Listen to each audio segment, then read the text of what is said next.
Hello, everybody. Welcome to the program. Today is Saturday, 7th March, 2026. We are gathered here today for the 222nd session of Mindfulness for Beginners in English, conducted by Nisaran Wanaya. I would like to welcome Bante Homagamadama Kusalavthero to this session. And our program, and of course, everyone else who's joining live via Zoom and anyone else who may be watching via our live stream session in YouTube. I'd like to outline the program today. We'd start off with in-session practice of mindfulness. This will be followed by the talk on today's topic, which is the beautiful lie. I think I made a mistake previously on this topic, so apologies for that. And then we will be moving on to any reports we have received today. And finally, we will, if we have time, we will move on to questions. Now, to begin today's session, I now invite Bante Dhammakusalathero to start the in-session practice of mindfulness.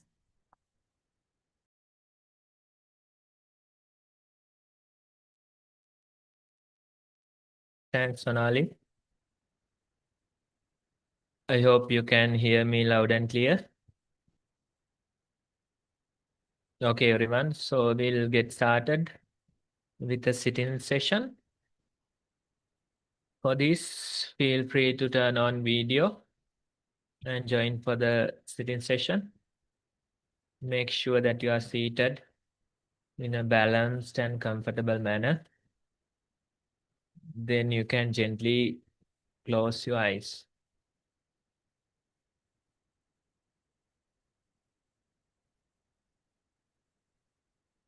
You are seated and you have your eyes closed.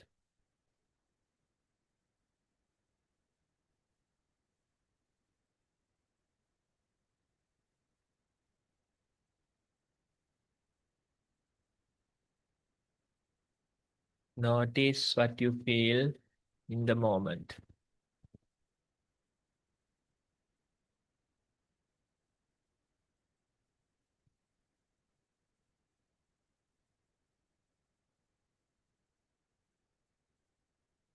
We might hear surrounding sounds. We feel certain bodily sensations.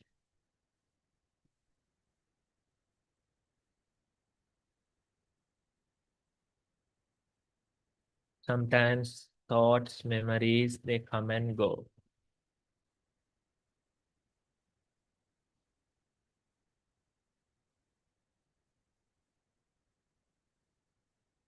So this is our observation when we do the usual mindfulness practice. But today, I would encourage you to focus on the observer.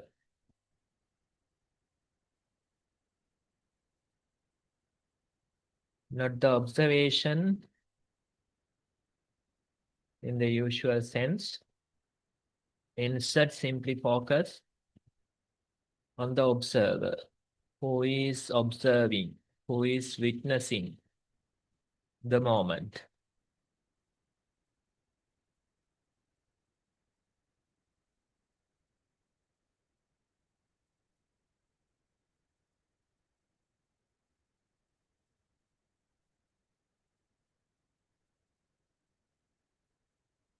Let's continue for a few minutes and let's see whether we can catch the observer instead of the observation.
Okay, everyone. Now you can open your eyes again. So today we did our practice with a different approach. Usually we focus on the observation, but today we tried to turn our attention towards the observer. And when you try this, you might have different experiences. So let's take few minutes to share our experience on the practice. And you can simply share what you felt during those few minutes and whether you were successful trying to catch the observer. So feel free to use the Zoom hand and let's see what you have to say.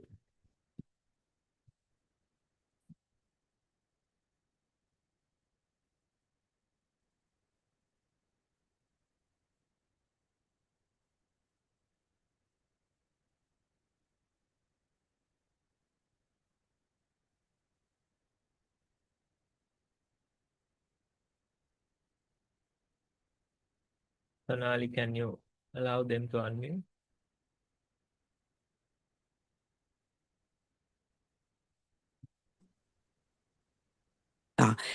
Thank you, Sonali. I was right, Bante. I must say that was the first time I've done this meditation, and I'm not sure whether it's okay. your voice is very faint. Bit louder.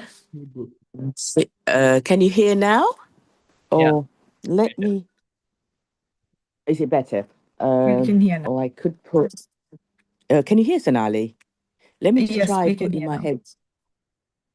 Headphones on even. Don't know, is that any better? It's fine now, Samantha.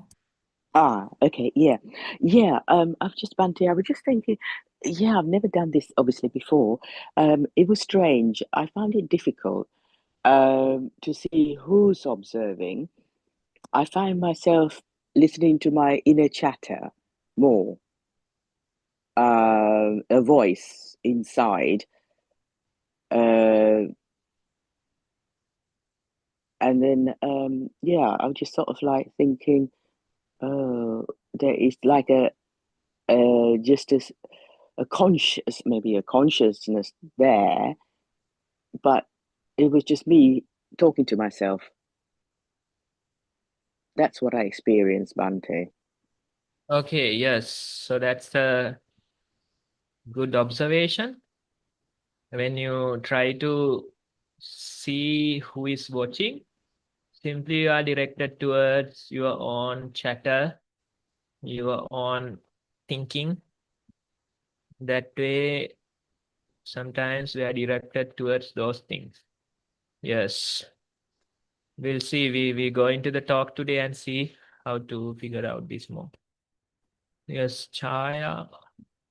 Avasarai Bante, rather than an experience, I actually have a question for you. The task of observing the observer, I was wondering whether to kind of translate it into Buddhist terms, whether you are asking us to identify, like we talk about name and form, whether you were asking us to identify the name rather than the form. Is that what the task was about? So I just wanted to ask you that. If it's a unnecessary question to ask at this point, I understand that also, Bante. So yeah, thank you very much. Yes, so that point we can discuss in the upcoming talk, which is related to today's topic. But if you want to add your own experience doing that, and then you are welcome to do that as well.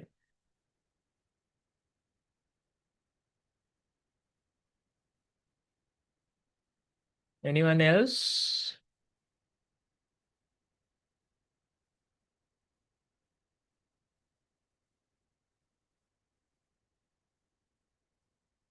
Sonali, can you see anyone? No, Bante, I can't really see anyone else. Oh, Mihiri. So.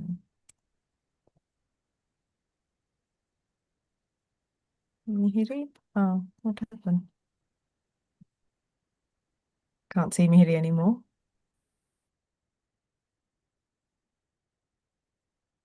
You're disconnected, is it? I think she suddenly got disconnected. Yeah, Bante, I also felt very similar experience to Samantha, actually. I just started going, who is observing, and then suddenly went into myself and started observing the bodily functions and things, rather than, so yeah, it was very similar. Yes. So usually we are misdirected towards various other things. We try to do this. It's a good technique. Some people, they end up with a headache trying to see who is really observing. It's like you are directed towards a dead end. And if you try too much, then you feel too heavy in your head, right? So these things are natural in this approach.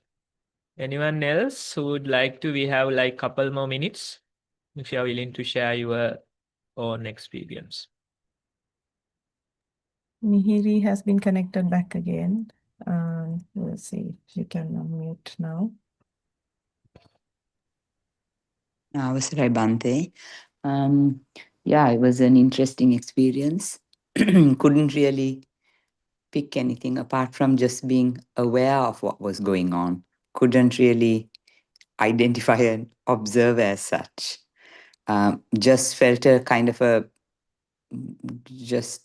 knowing, if you like, or just felt just noting what was going on. That was it. And towards the end of it, noted there was a little bit of thought proliferation, but quite short, but that was it. Yes. So that is natural. What happened? Because usually you are directed towards various thoughts, certain bodily sensations and things like that. Yes, we can discuss this further. I just wanted to give you a feeling of trying this. Yes, Bandula. Pasala Bante, it's a bit hard one. So what I'm trying to do, I heard a few things surrounding. Actually, I heard a sound. So instead of listening, trying to watch the listener. Then it's all of a sudden it's disappear, and then it goes to something else. Say like it's moved to another sound, surrounding sound, and try to listening. So I just, instead of the sound, I see why I go to that sound. So the listener. So it's a bit of confusion there. So few things it goes one by one. And one occasion it came to the breath and didn't last that long. That's all, one thing. Yes, confusion is natural. In a way, confusion is insightful when it comes to these type of topics. You know that you are missing something. You know that you haven't seen it properly. So that's insightful in a way. You are confused, right? Yes. So confusion, we can take it as a good sign, positive sign. Yes, I think that's it about the activity. And today we tried a different approach than our usual practice.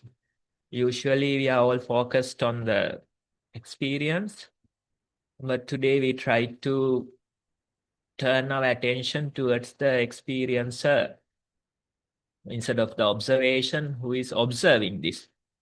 And you had certain interesting feedback based on that practice. And with that, we can conclude the activity. I'm actually concluding with a question mark. And I don't think even in the talk, I can conclude this with an answer. Instead, even in the talk, it will be a question mark. Yes, with that, Sonali, you can take over.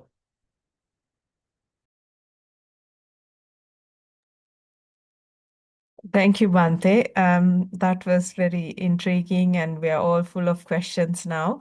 I think that was the purpose of it, and you have achieved it very well. So, with that, now we will move on to the talk on today's topic, which is named. The poster says it's the beautiful lie. So, I'm hoping we will find some answers as to what the first exercise was in this talk. I now invite Bhante again to start the talk on today's topic.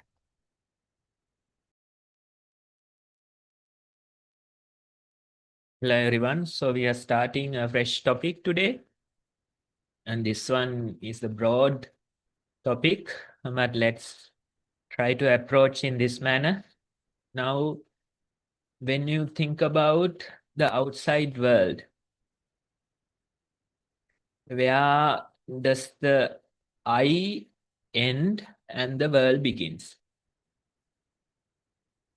We usually feel that we are a separate entity from the outside world, and we try to establish this is me and this is the outside world.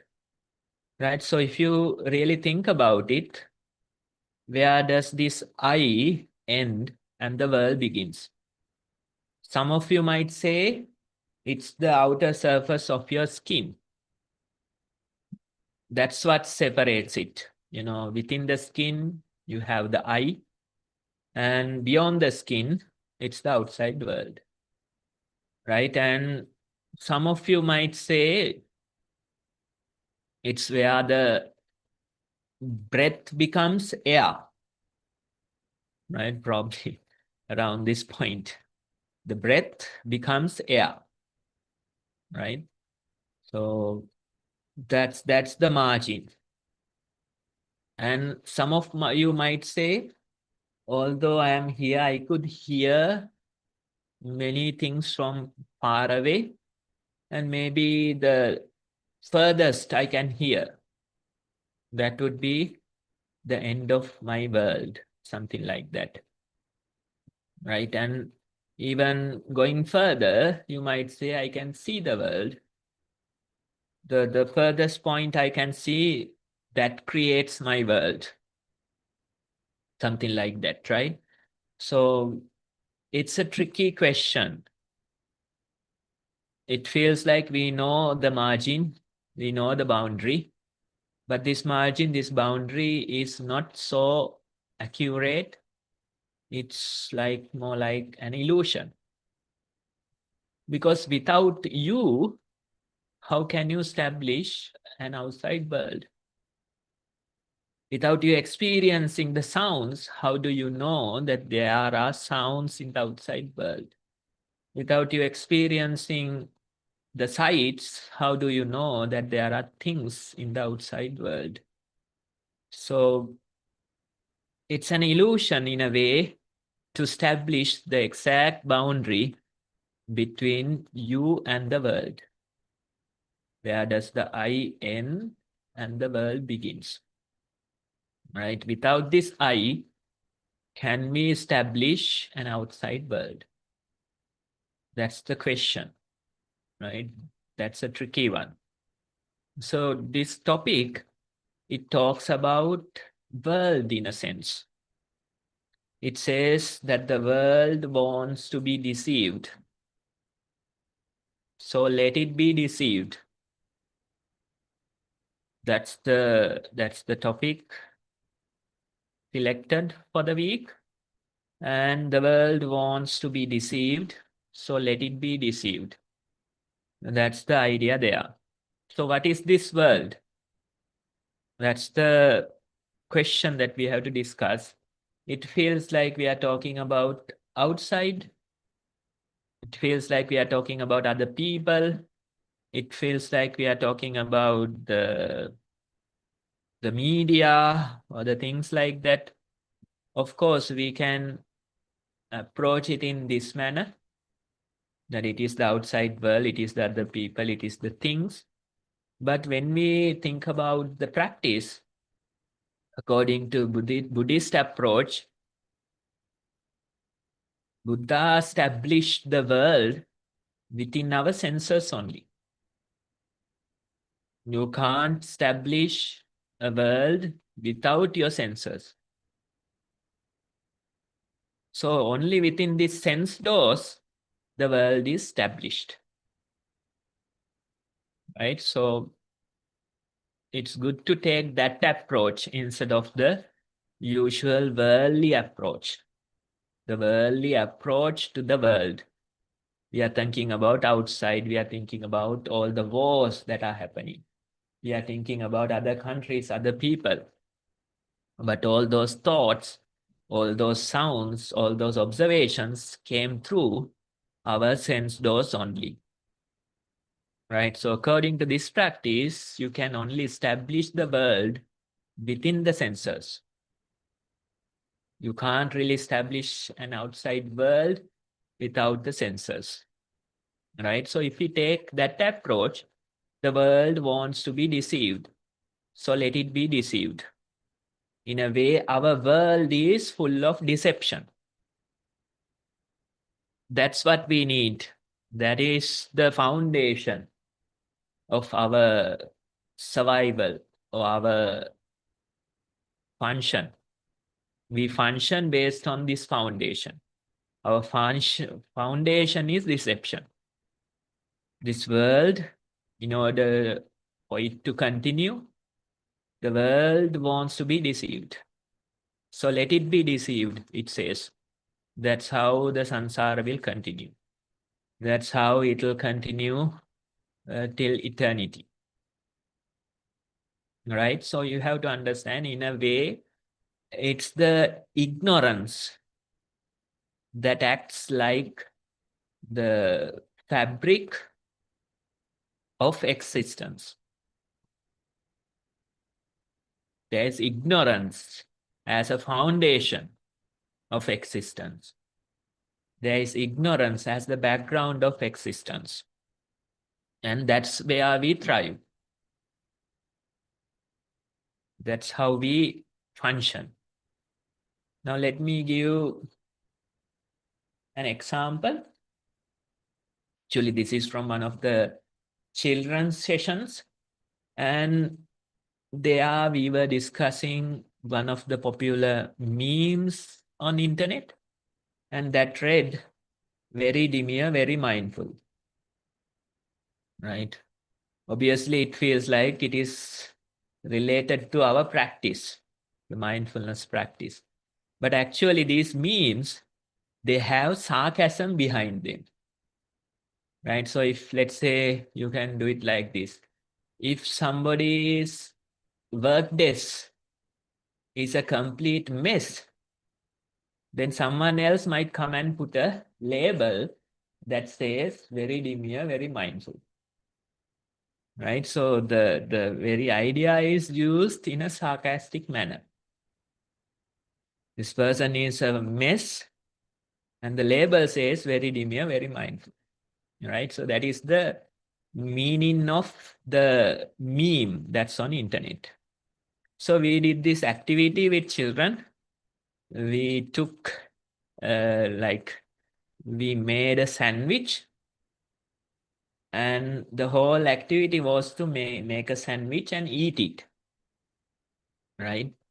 First round, they had it mindfully, the true meaning, the literal meaning, very demure, very mindful. So they had to apply butter slowly, mindfully, silently, make the sandwich, and even the eating little by little in a mindful manner, with SMS, slowly, mindfully, silently, they tried to consume it. Right? So that was the round 1. Then round 2 was the figurative meaning or the real meaning of the meme. Right? So that way, that one we said, okay, now this one you do in your own comfort. Right? Maybe when nobody is watching, how you function at your home. Right? Imagine when nobody is there, when nobody is watching, do you do things with SMS, solely mindfully, silently?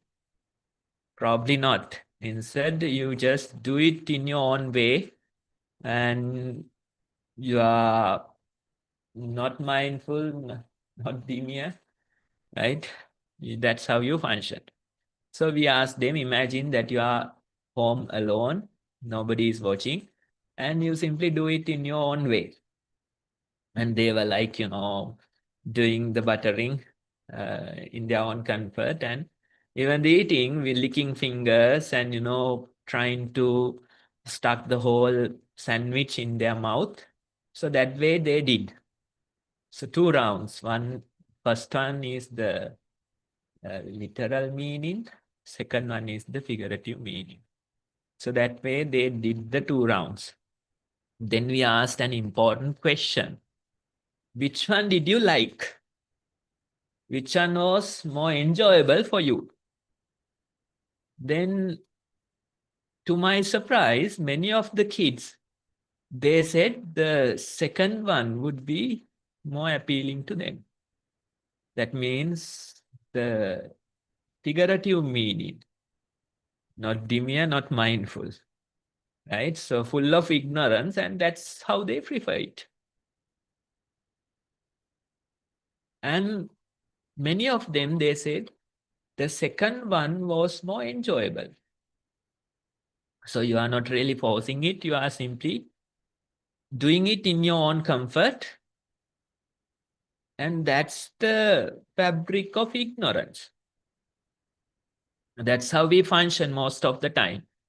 It doesn't matter how much we talk about mindfulness. Maybe you stay mindful during the session, but in our usual lives, when we go into our daily life, that's how we function. Our foundation or our fabric is ignorance. And in that fabric, we function. And in our own comfort, we function. Right? And it feels home. It doesn't feel forceful. It doesn't feel difficult. It feels home. Right? Let's say when you start meditating for the very first time, you experience the difference. You have been doing things in your own way. You got introduced to mindfulness. And now it becomes a whole lot of difficulty with the practice. Especially if you come to a residential retreat, you figure out, this very effort is really tiresome, feels a lot of friction, because you are in the comfort of ignorance. That's your foundation. And when you start mindfulness, if you become residential for a few days, you come to experience a lot of friction due to that. Right? So you have to understand we function in the fabric of ignorance. Ignorance is the foundation of our existence. And that's how we function. Going against it, you feel a lot of friction. Being mindful, you feel a lot of friction. Going to a retreat, you feel a lot of friction. Because you feel home in your own ignorance. Right? That's how we deal with our life most of the time. And sometimes, you know, even in our daily encounters, we become really stubborn. We don't even care about experts' opinions. We feel like we know it. Let's say you go to a doctor, the doctor do some test, and finally he come to the conclusion saying that you are diabetic. And this person, being in your own ignorance, being stubborn, might say, no, I don't have it. No, I don't have it. I'm sure the tests are wrong. I'm sure you have made a mistake, because a person like me, I can't get a disease like this, right? And in my life, I have hands-on experience with someone who simply refused doctor's opinion and said, I don't have diabetes. And he refused and he left, right? So that's how we work.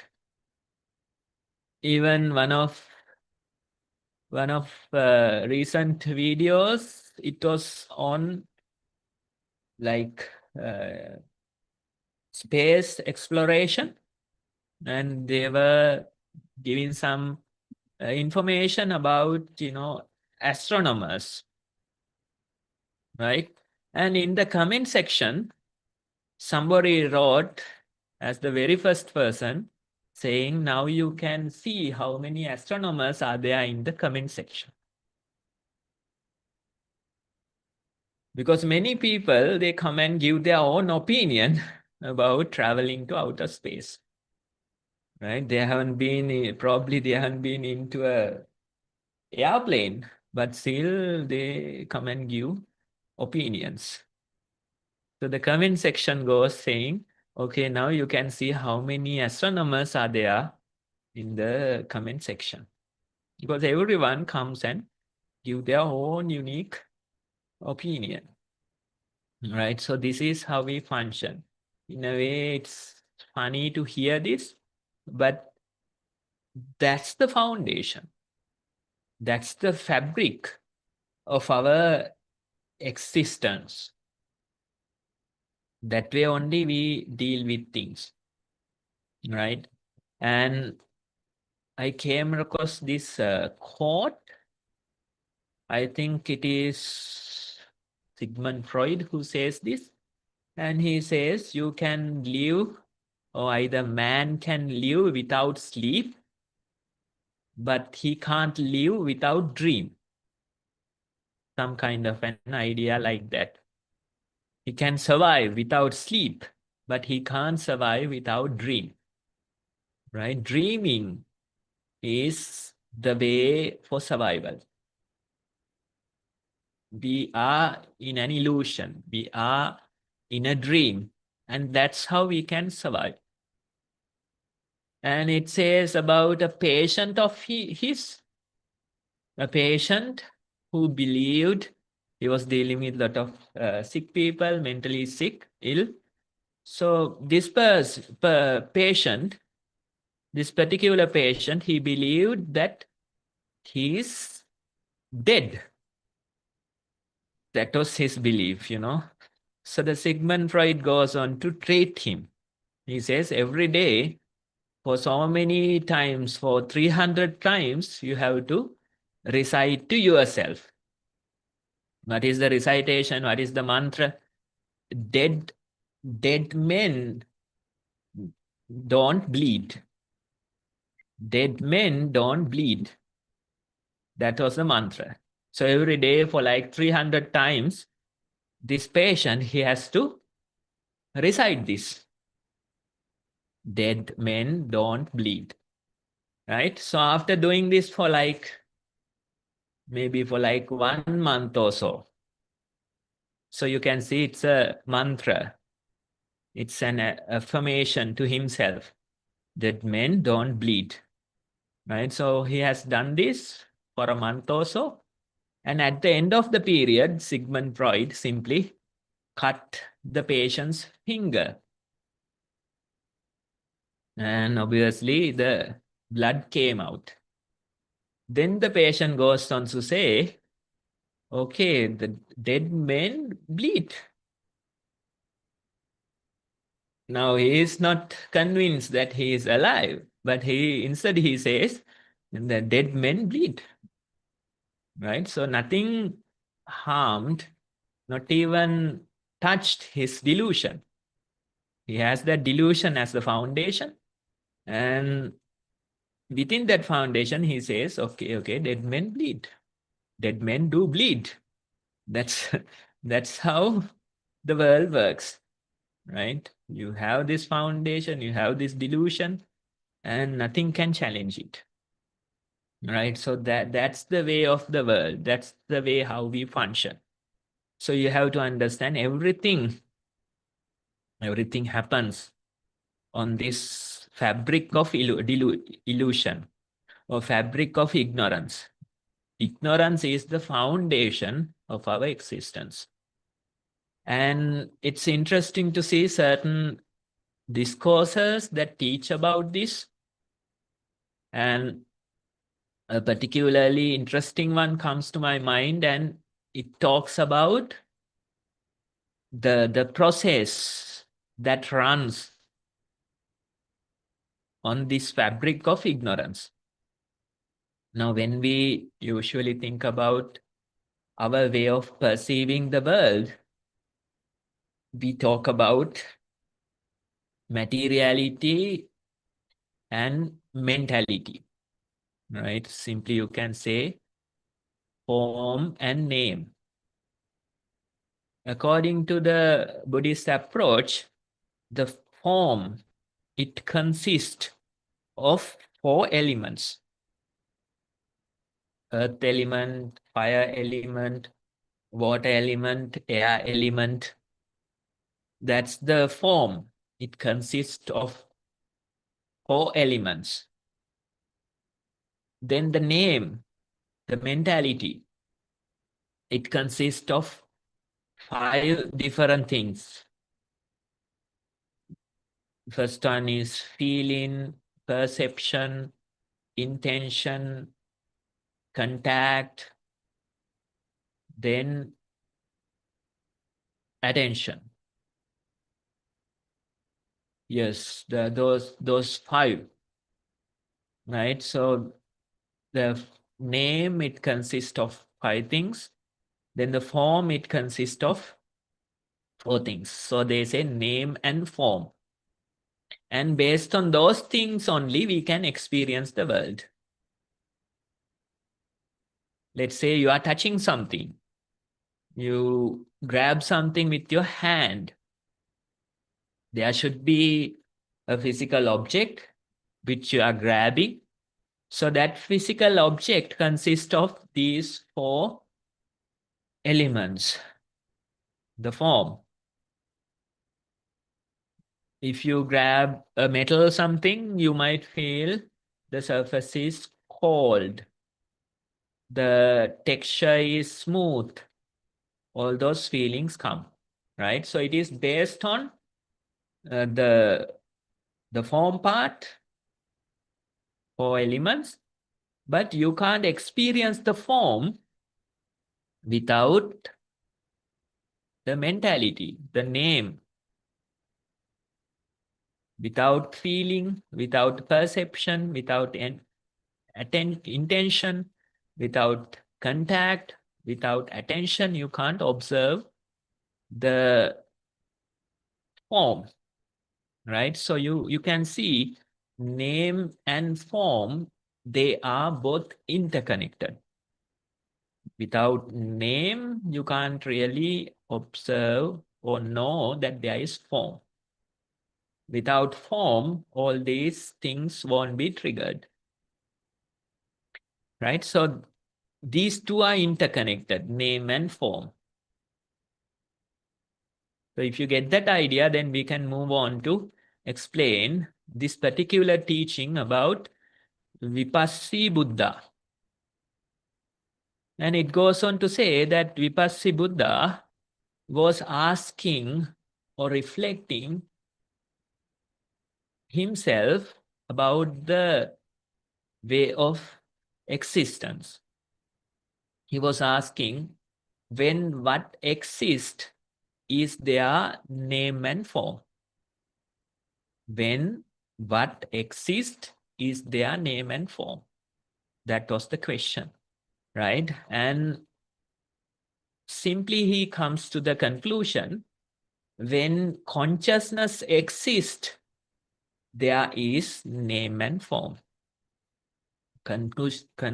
Consciousness is the reason for name and form. That was his conclusion.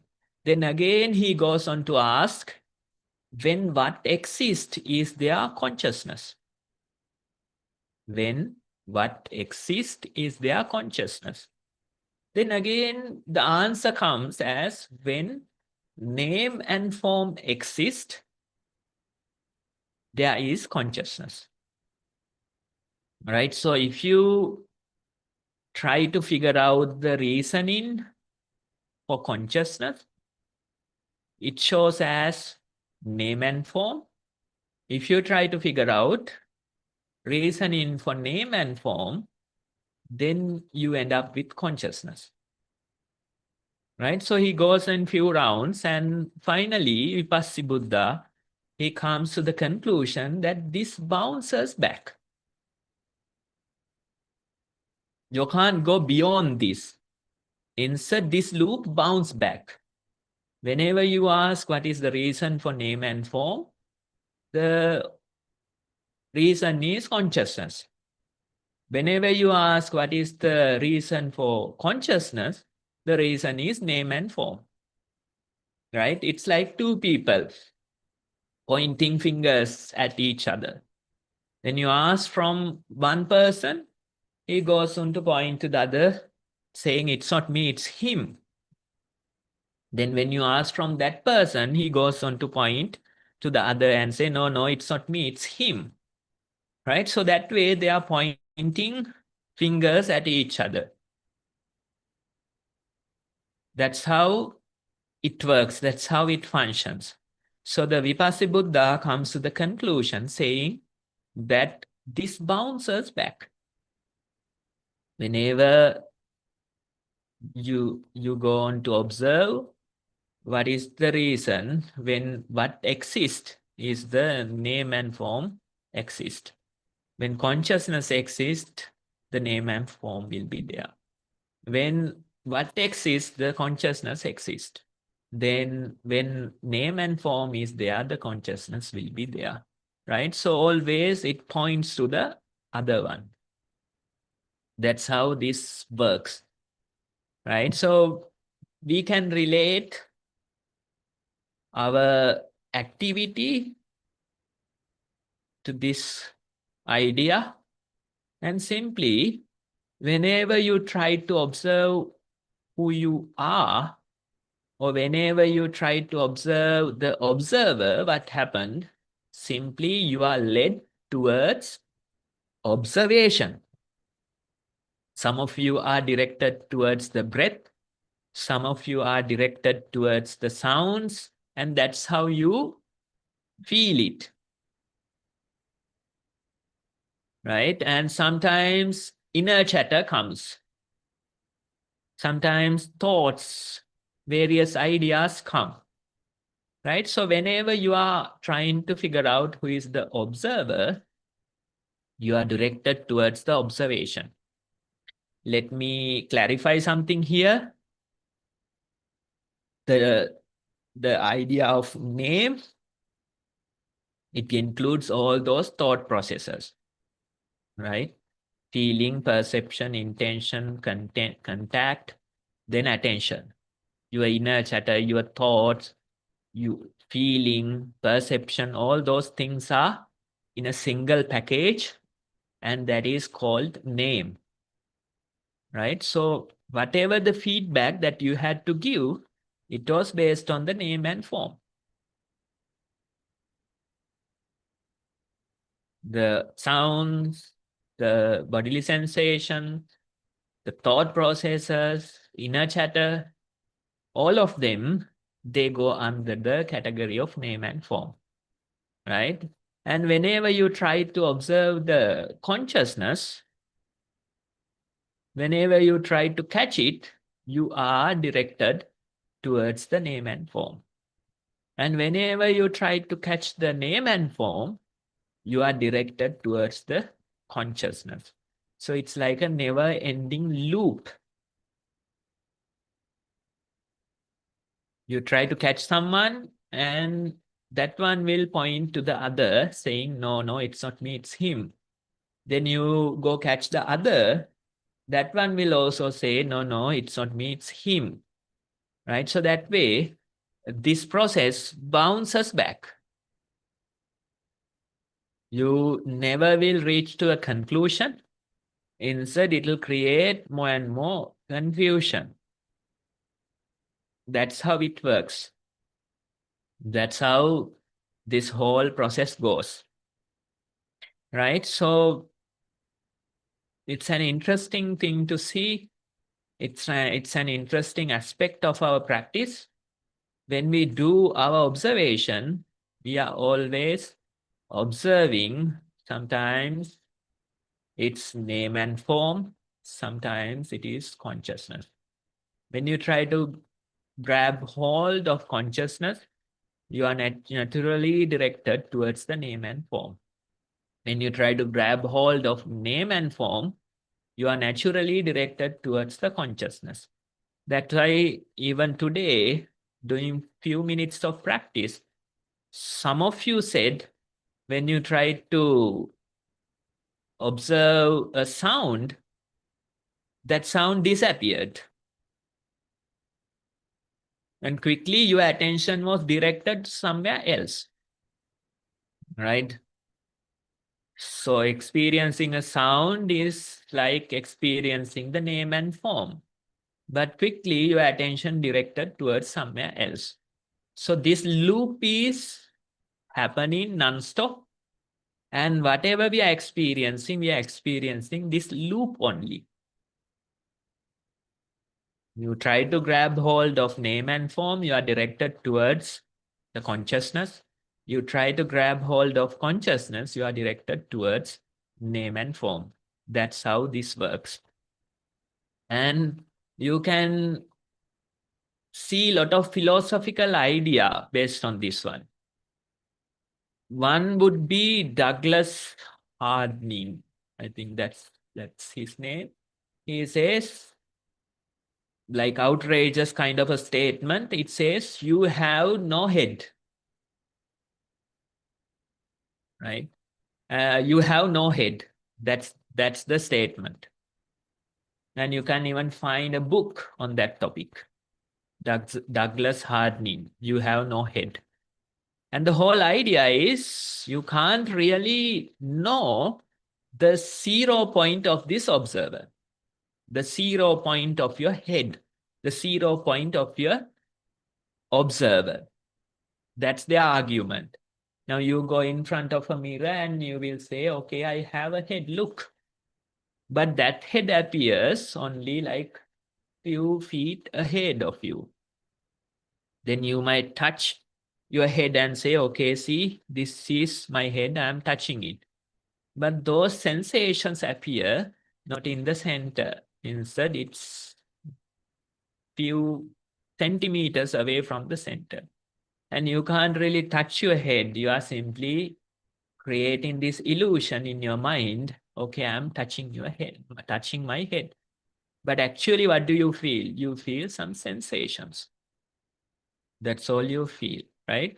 So their whole argument is saying simply, you can't know what is there in this 0 point. You can't know what is there in the center, right? You are always directed towards outside, right? You are directed towards a mirror. You are directed towards certain sensations. You are directed towards certain thought. That's how it works.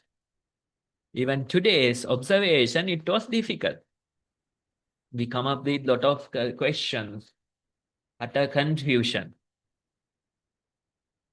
That's because simply it bounces back.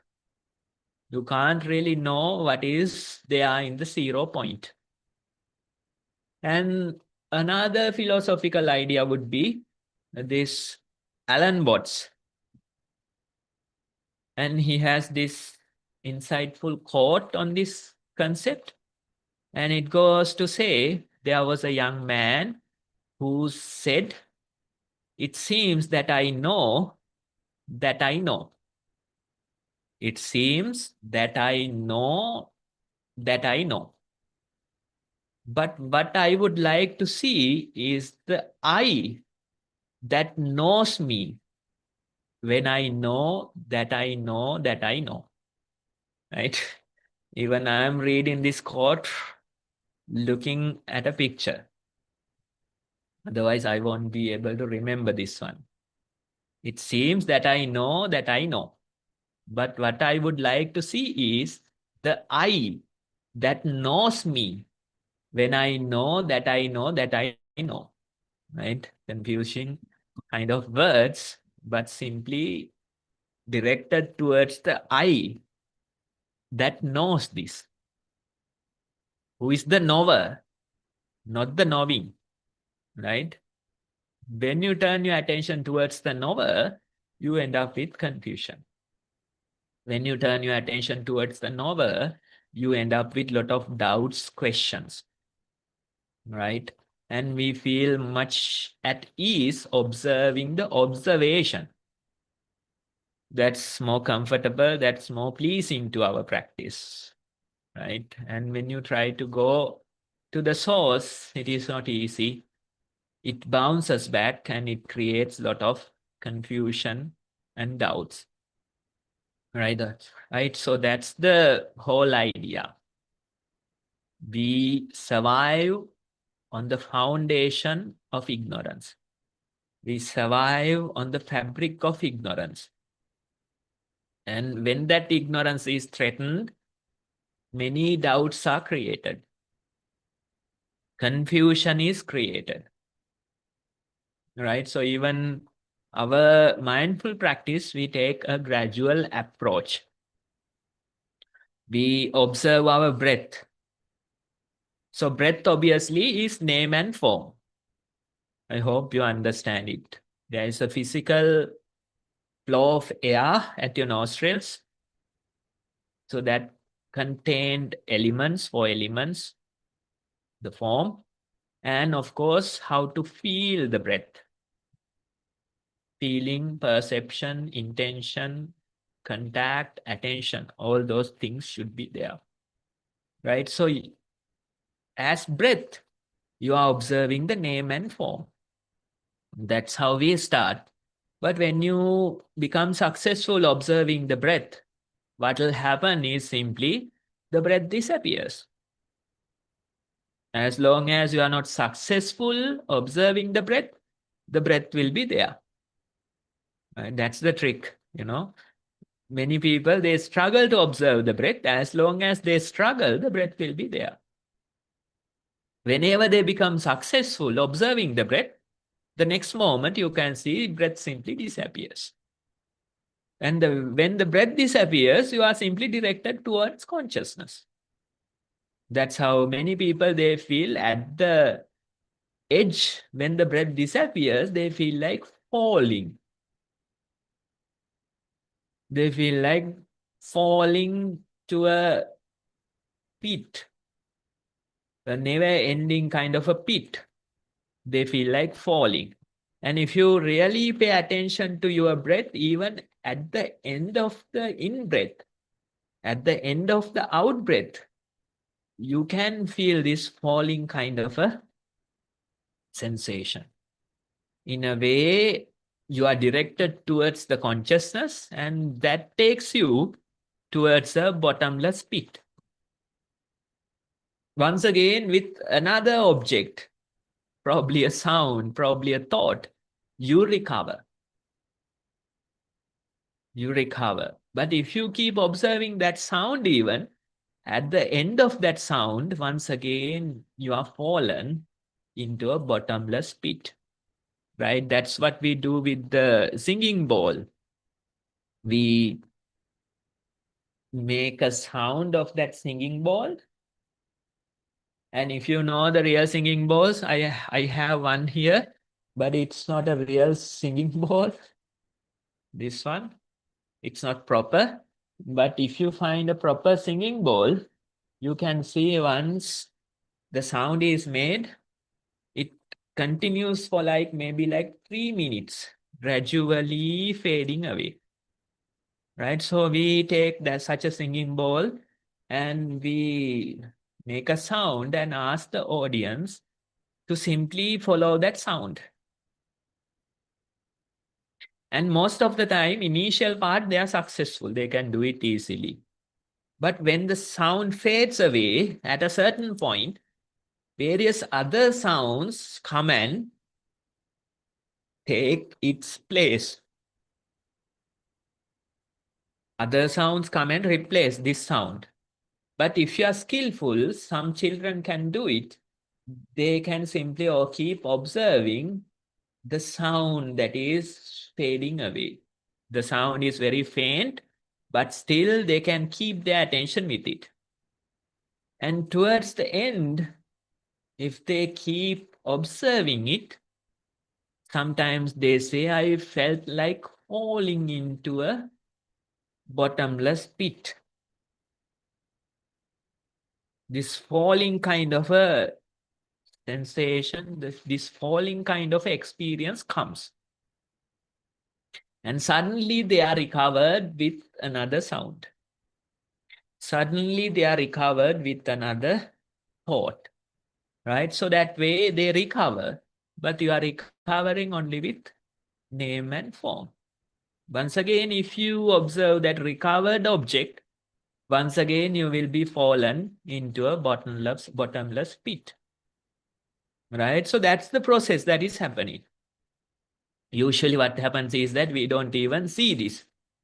We simply jump from one object to the other. One way of name and form to another way of name and form. That's how we continue. But if you take a single object and if you observe till the end of it, then you will have this experience. You can simply feel how at the end you feel like you're falling somewhere. You're falling into a bottomless pit.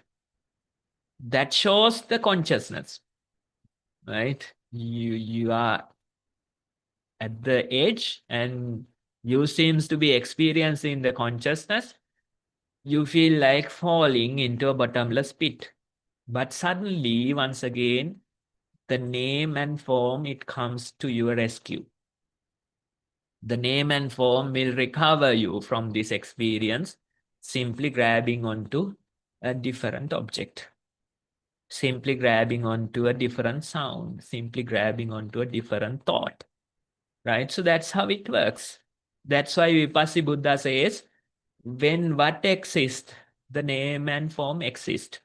When the consciousness exists, the name and form exist. When what exists, the consciousness exists. When the name and form exist, the consciousness exists. This is the loop that goes on.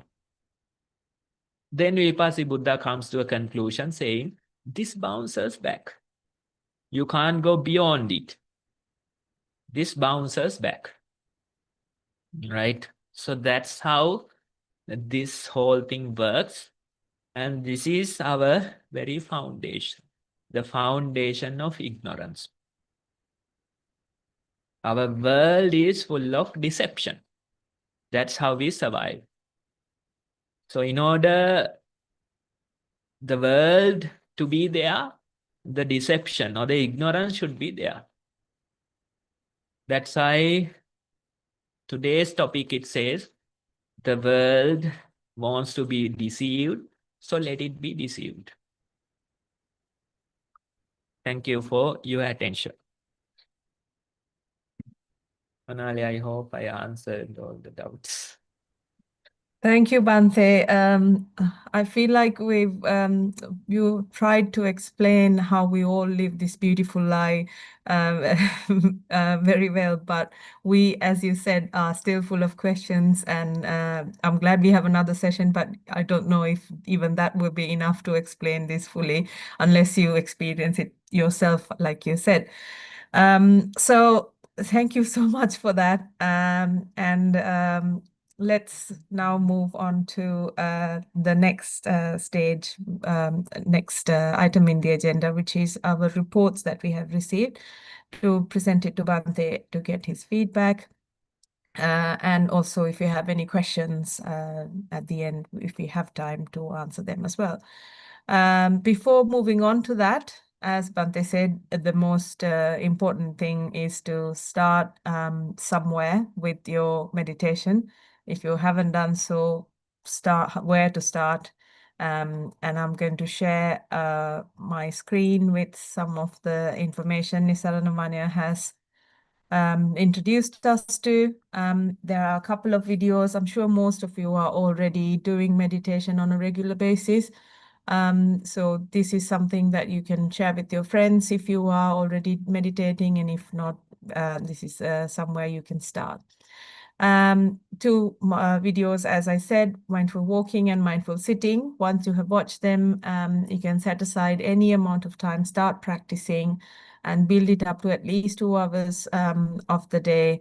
And then once you have your own experience, we would like to hear from you, and write your experiences in a reflection report. Write your own experiences, as you could see probably in one of our next reports that we've received.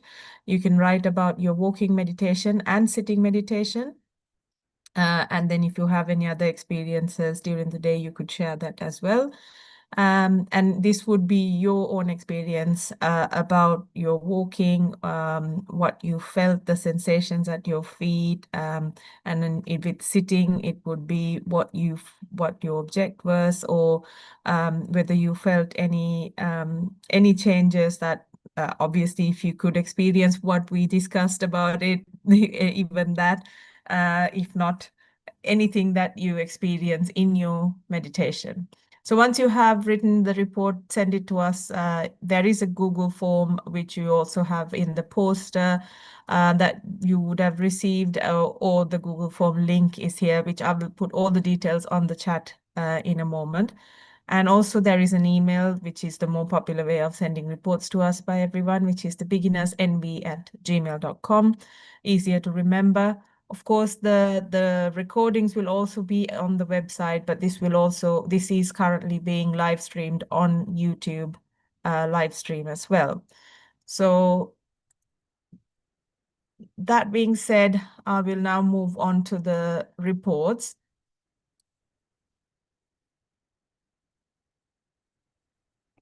There are two reports received today. First report by an adult. Teruan Saranai Bante. Last week, I reported the situation with a marital breakup and being alone. This is to share how things are going. Initially, it's like silent and no urge to express anything. Sometimes it gets closer to fading stuff, and soon or later makes distance from those fading stuffs. Mostly it is not expressible when hidden things come to surface. Sometimes an urge comes to share via a report. There it notices how some attachments are still hidden. That time it looks so real. At that time it looks so real and gets closer to fading stuff and goes with them. Time to time, breakup related stuff fades away, and it is noticed that if those are identified, it is somewhat tiring. Sometimes those are from far and no caring. No difference between the experience of Sakmana, Pariyanka, or day-to-day activities. Not able to see a clear boundary between each of them. Lifestyle is arranged, giving priority to the practice as much as possible. The chief Bhante advised increasing the sitting hours, but no urge to forcefully do something as it feels tiring. There is trust as it shows it knows how to handle as it has found the balance of all. While watching a video related to attachment, something faded, clearing the meaning of love. At once it looked at the experience of related to it and faded as the love also bunch of thoughts which faded away. And the interesting part is to know that no one loves others, but one nourishes the fading of stuff as he or she loves me. Finally, one has loved those fading stuff, not to the outer one. The same fading stuff goes opposite when one goes through breakup. Bhante, thank you so much for the guidance. Thanks for the program organizers and giving space to share. That is the end of report, Bhante. Yes, so this is how we survive. We usually want someone else's comfort in order to survive. But in reality, if you really think about it, it is not the other person's needs that we are focused on. Instead, we are simply satisfying our needs with their company. And if both parties agree to it, then you are satisfying your needs with the other person is satisfying their needs with you, right? In a way, we fulfill each other's karma. That's how it is, right? Whoever you find in your life, in a way, they have a duty to fulfill a part of your karma. And they come in different forms. They come as children, they come as spouses, they come as in-laws, they come as friends. So all these people, they come in a way, they have a duty to fulfill a certain part of your karma, right? So that's how the life works. So it's not about other person's needs. It's not about other person's satisfaction. We are satisfying ourselves. In a way, a mother would feed their children. It feels like she's doing it for someone else. But in reality, most of the mothers, they feel satisfied simply by feeding their children, simply by treating them well. That gives meaning to their life, right? That's how the meaning comes. Some people, their meaning is with work or their business. When that gives meaning, they are satisfied, right? So in a way, all of us, we are on a quest to satisfy our own needs. There's this vacuum, there's this empty space we have to fill. So we are in a quest to fulfill it. Some people, they fulfill it with their children. Some people, they fulfill it with their spouses. Some people, they fulfill it with their work or business. So it's all about fulfilling this vacuum, right? But this practice, if you somehow stumble upon it, simply this practice, it's all about simply giving in or surrendering to this vacuum. And when you give in, it's not easy. That's the whole struggle that all of us are going through. Some would prefer not giving in. Some would prefer simply satisfying this or satisfying or fulfilling this vacuum. But some, they are to take it on. Simply giving in, simply surrendering to this vacuum. And if you can fully surrender, you are simply enlightened. But it's not easy. So this whole process comes. The process is identified as path. This whole path comes simply preparing yourself to surrender little by little. Right? So whatever happened in your life, it created the causes for this surrender. It's not a pleasant experience. Pleasant experience usually drive us more towards ignorance, but painful experiences, they drive us towards wisdom, right? So whatever the things happened, they happened for a reason, and those very experience drove you towards this very practice, simply surrendering, simply giving in to this vacuum that's within us. And since we can't give in quickly, since we can't give in overnight, the whole practice comes into play, right? So the whole path comes into play. Simply we are training ourselves to give in. We are training ourselves to surrender. So that's the process that you're experiencing. That's the process that you're explaining. And when you continue, when you spend more and more practice hours, naturally, you will be surrendering more and more. So do the sitting, do the walking, go to the daily life. There is no difference. That's important. Now your practice is, practice simply becomes living. Right? Whether it's the sitting, whether it's the walking, whether it's the daily life, simply living becomes your practice. Simply mindfulness becomes your practice, right? Not only sitting mindfulness, not only walking mindfulness, even in daily life, simply being mindful.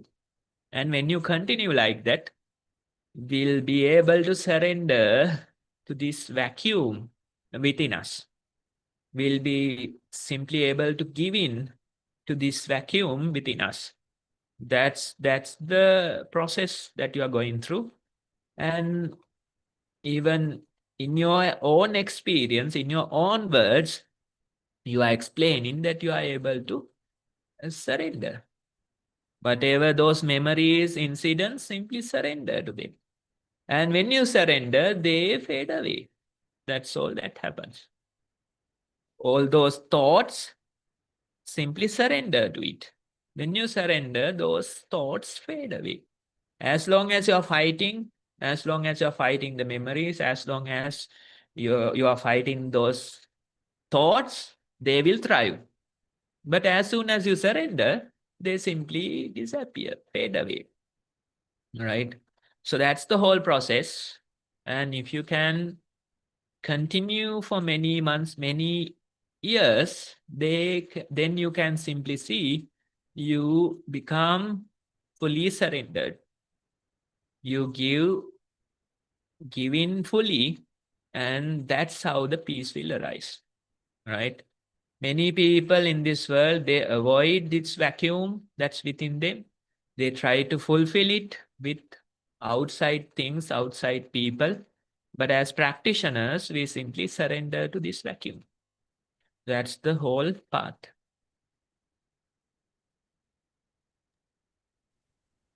Thank you, Bhante. I hope that answered the question. So the next one is from an adult. It's a short report. Mindful walking, walked freely few times, stood at the edge and observed posture as a statue, walked observing feet as left and right, felt hardness of the floor. Mindful sitting. Sat and observed posture as a statue, observed belly movements and counted, could observe 5 motions in a length. And Teruan Saranai Utub Swamini Wahanse. That's the end of report, Bhante. Yes, so we will give you a take-home exercise. So you know your practice and you have done it for a long time. So a take-home exercise would be the I that knows this, right? The I that knows this. Focus on that part and let us know how you observe the I that knows all this. You say you observe 5-6 breath cycles. You say you can march a few steps mindfully. So that's all the knowing. But who is observing? Who is the I that knows all this? Right? That'll direct you towards the origin, the 0 point. And it's gonna be bit of a puzzling exercise, but you can try it and let us know your progress.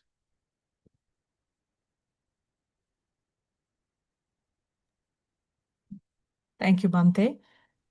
So that brings us to the end of questions. And I'm pretty sure most of you have full of questions after today's topic, or full of confusion, one or the other. If you have any questions, please ask us. This is the good time to ask, but obviously we will be continuing with this topic next week, and we may still have questions at the end of that as well. So please, this is a good time for you to ask any questions from Bhante.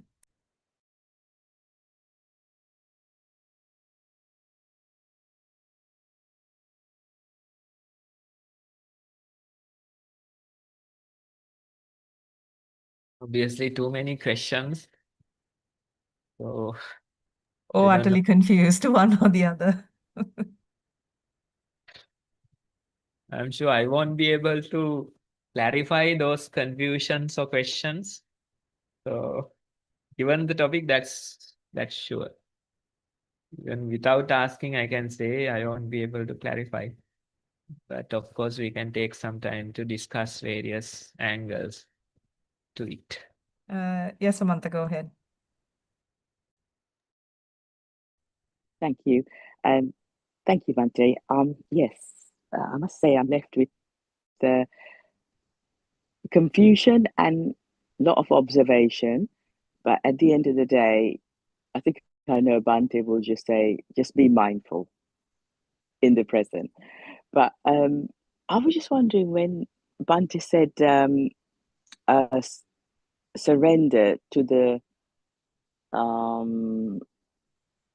vacuum, is that how is that being how well what exactly that it just if Bhante could expand on that, is that that space between the when you're observing the through the 5 senses or this and the mind, the thoughts, at the end of it, is that the when you observe you fall into that vacuum? Is that what Bhante means by surrender to the vacuum? We can simply explain it like this: simply give up the urge to do things. Usually we have this urge to do things. You know, we can't stay still with our body. You have this compulsive urge to move the body. Then we have this urge to talk. Silence feels like awkward. So this urge is there to non-stop talking. Then even out of those two, in our mind, there is this non-stop urge to do things, think things, give ideas, opinions, right? So there is always this urge to do things, urge to act, right? In order for you to experience that vacuum, simply give up the urge to act. In a way, we can say doing nothing. But if you try this, then you figure out how difficult it's to do nothing. Even doing nothing becomes another task for you to do, right? So that difficult, because we are always driven by this urge, and that urge drives us to do many things and fulfill ourselves. What are we fulfilling? We are fulfilling this vacuum, right? We are fulfilling this space. And if you can simply give up the urge to do things, then you surrender to the vacuum. But it's not easy. Even as meditation, many people, they do things. In a way, for beginners, of course, we introduce meditation as doing something. But if you know real meditation, simply not doing would be the best meditation. It's really hard. Mm. And surrendering, I meant simply giving up, simply surrendering. And if you can do that, that would be the best meditation. Mm. Thank you, Bhante. I need to master the second truth then, craving. Sadhu, sadhu, sadhu. Thank you, Samantha. Anyone else? We may have a couple of minutes to ask one more question, maybe.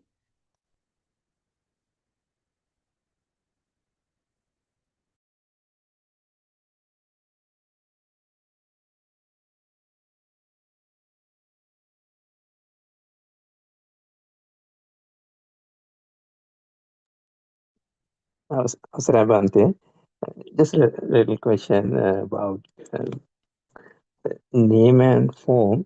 So we most of the time when we do practice, so this is the process happening in the mind, as you explained, Bhante, that it comes name and form. Actually, it comes like a form, and then mind identifies it as a name. So that's where it makes the consciousness progress. And once you start looking the observer, the consciousness, so you lose the grip, and as you explained, Bhante, you fall to the without knowing, you fall to the bottom of the lid or bottom of the pit. So, is it something it's explained? I heard of some talks as well where we see the canvas instead of the pictures there, but actually we won't see the canvas. So that is somewhat we can relate to it. Thank you. Yes, in your statement, you said that the form comes first and the mind gives name to it.